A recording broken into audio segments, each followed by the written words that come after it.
Sir, ये लगातार जो बरगढ़ में बाहरी लोग पलायन कर रहे हैं लीगल तरीके से, तो क्या इससे अपराध को बढ़ने की आशंका है या फिर नहीं? देखिए, निश्चित रूप से जब बाहरी लोग आते हैं किसी भी शहर में जी, तो आउट चीज़ें स्पष्ट हो गई। उसी बीच पीड़ित परिवार से अशोक जी ने भी मुझे फ़ोन किया कि मुझे अपने उस किराएदार को शंका है। हमारा इलेक्ट्रॉनिक सर्विलांस कहीं न कहीं उसी तरफ जा रहा था, इस नाते फिर हम लोगों ने आगे कार्रवाई की। और ये इतनी जघन्य घटना थी कि उसमें जब मुतमईन हो गए हम, तो हमारे लिए रिकवरी महत्वपूर्ण है। बिना रिकवरी के एविडेंस नहीं माना जाता। तो उन्होंने जंगलों में हमें पहले भटकाया और एक मोबाइल जो इस घटना में प्रयुक्त टूटी फूटी हालत में और सिम सहित उसे बरामद कराया। तो हमारा विश्वास और पुख्ता हो गया कि घटना इन्हीं द्वारा कारित की गई है। लेकिन जैसा मैं कहता हूं कि लोग गलती कर जाते हैं, उसमें भी अपराधियों ने गलती की। पुलिस का असलाह छीनकर पुलिस पे हमला करने की कोशिश की। जवाबी फायरिंग में दोनों इंजर्ड हुए, एक की डेथ हो गई और दूसरे ने फिर ये बताया कि डेड बॉडी यहाँ ना हो करके ये वहीं घर पे ही उन्होंने दबा दिया। बहुत सारी चीज़ें ऐसी हैं जिनको हम विधिक उपबंधों में कसने के बाद ही आगे बढ़ते हैं, क्योंकि हमें माननीय न्यायालय में भी चूल से चूल गांठ से गांठ बिठा करके सारे एविडेंस पेश करना है। आगे भी मैं आप सबको आश्वस्त कर रहा हूँ कि इस घटना में जो भी कठोर से कठोरतम कार्यवाही हो सके वह सब की जाएगी। उसकी मानगी शायद घटना के 6-7 घंटे के भीतर ही आप लोगों ने देखा है, आगे भी ये जारी है। सर, ये लगातार जो बरगढ़ में बाहरी लोग पलायन कर रहे हैं लीगल तरीके से, तो क्या इससे अपराध को बढ़ने की आशंका है या फिर नहीं?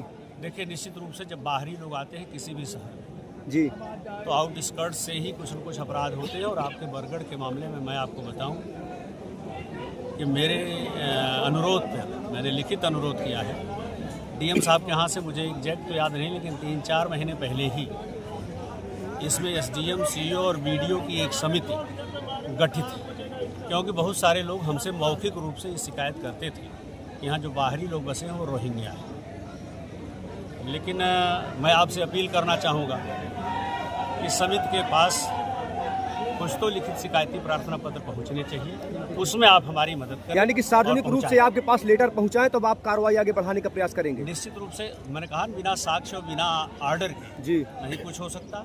साक्ष्य आप देंगे, उस साक्ष्य के आधार पे जिलाधिकारी महोदय के स्तर से जो भी आदेश पारित होना होगा वो विधिसम्मत ढंग से पारित होगा और उसके क्रियान्वयन में जिलाधिकारी और पुलिस अधीक्षक, आप समझ लीजिए कि जैसे कहते हैं 3 पैर वाली दौड़ होती है, साध के कदम लगा रख करके कार्यवाही करेंगे, कंधे से कंधा मिला। यदि क्षेत्रीय जनता आपस में मिलजुल करके आपके पास तहरीर देती है, तो किस प्रकार के प्रशासनिक अधिकारियों द्वारा कठोर कदम उठाए जा सकते हैं इनको भगाने के लिए जनपद से? बताया कि आपकी जो शिकायत और शिकायत पे कमेटी 3 या 4 महीने पहले मेरे पास, चूंकि यहाँ लेटर नहीं है जी, लेकिन जिलाधिकारी महोदय अगर अपने दफ्तर में निकलवाएंगे तो यह है मुझे। लेकिन इतना याद है कि एसडीएम, सीईओ और बीडीओ की 3 समितियां गठित हैं। कहीं से कोई राशन कार्ड लेके आ जाता है, कोई आधार कार्ड लेके आ जाता है, कोई कुछ आ जाता है, तो इस नाते एसडीएम, सीईओ और उसमें वीडियो को भी शामिल किया गया। पीड़ित पक्ष लगातार लाश दिखाने की मांग कर रहा है कि हमको शव देखना है, तो यहाँ पर अभी तक शव नहीं दिखाया जा रहा है, तो संतोषजनक उत्तर क्या आया है प्रशासनिक अधिकारियों द्वारा?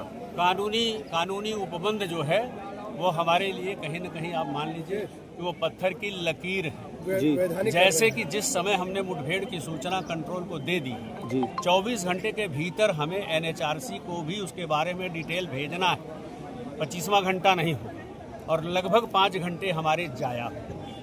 तो अगर हम कहीं कानूनी मामले में पिछड़ जाएंगे तो फिर देहाती एक बात कही जाती है, हवन करने में कहीं हाथ न जाए। 5 घंटे हम लेट हो चुके हैं ऑलरेडी।